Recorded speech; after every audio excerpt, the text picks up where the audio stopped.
Peringati Hari Anak Nasional 2024, Sri Kandi PLN Unit Induk Transmisi Jawa Bagian Tengah mengadakan kegiatan Ghost to School di SDN 1 Ngampang dan 2 di Kecamatan Cilawu, Kabupaten Garut. Program ini biasa diadakan untuk memberikan edukasi terkait manfaat dan bahaya listrik terhadap anak-anak.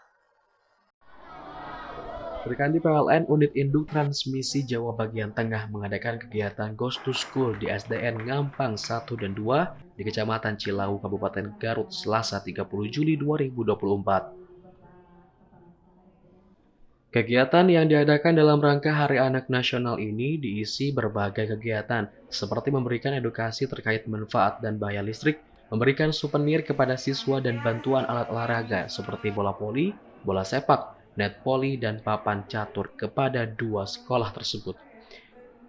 Dalam kegiatan ini juga, Sri Kandi PLN yang didampingi oleh para pegawai dan pejabat dari Unit Pelaksana Transmisi Cirebon dan Unit Layanan Transmisi dan Gardu Induk Garut ini mengadakan berbagai permainan bersama anak-anak SD tersebut. Champion Sri Kandi PLN Unit JBT, Endang Trianing Tias, mengatakan kegiatan PLN Ghost to School ini merupakan program kerja Sri Kandi PLN. Program ini biasa diadakan untuk memberikan edukasi terkait manfaat dan bahaya listrik terhadap anak-anak. Sebenarnya ini merupakan program kerja, salah satu program kerja Sri Kandi PLN, di mana kita sedang dalam rangka Hari Pendidikan Nasional. Ada agenda namanya Sri Kandi Ghost to School. Ghost to School ini menyasar anak-anak SD, di mana kita sama-sama ketahui bahwa anak-anak ini kan masa untuk bermain ya. Jadi kita coba memberikan edukasi tentang apa sih itu listrik, apa sih itu bahaya listrik, dan apa manfaatnya. Sementara harapan kami di Sri Kandi ini adalah untuk agar kita membantu menurunkan angka gangguan yang cukup tinggi. Memang bukan tanpa alasan kita menyasar SD 1 dan 2 Ngampang ini, karena memang tren gangguan ini lebih tinggi di daerah Garut, juga dilintasi tower gitu ya. Jadi harapan kami bisa menurunkan jumlah gangguan yang ada di sekitar Garut, sehingga kedepannya anak-anak pun bisa menjadi duta membantu kami untuk mensosialisasikan kepada temannya, kerabat, saudara bahwa sangat berbahaya jika bermain layang-layang dengan menggunakan kawat di sekitar jaringan PLN. Jadi harapan kami secara garis besar ini menurunkan gangguan akibat layang-layang di sekitar Garut.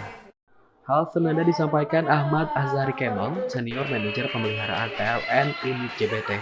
Menurutnya, kegiatan Sri Kandi PLN Ghost to School ini merupakan upaya PLN dalam mengenalkan manfaat dan bahaya listrik sejak dini kepada masyarakat.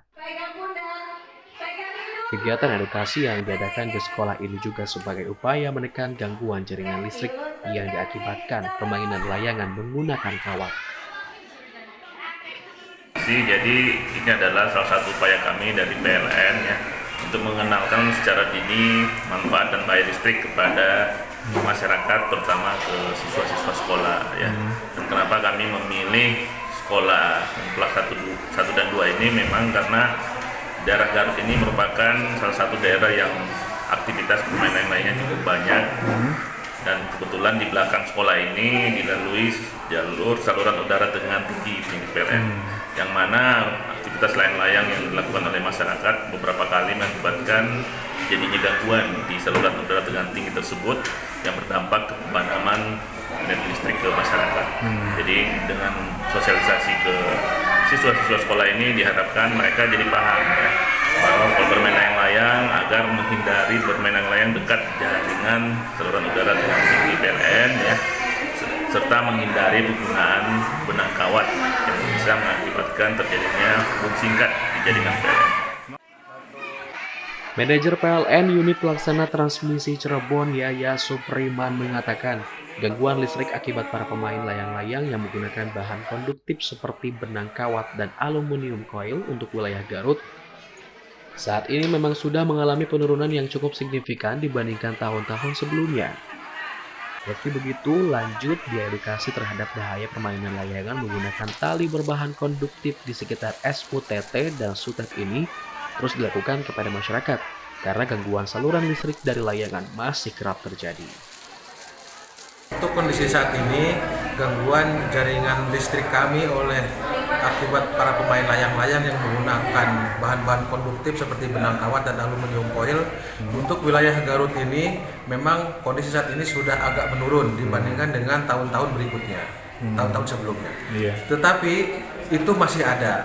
Yang kami harapkan itu adalah jangan sampai terjadi lagi gangguan pada jaringan listrik kami akibat oleh para pemain layangan yang menggunakan bahan-bahan konduktif tadi.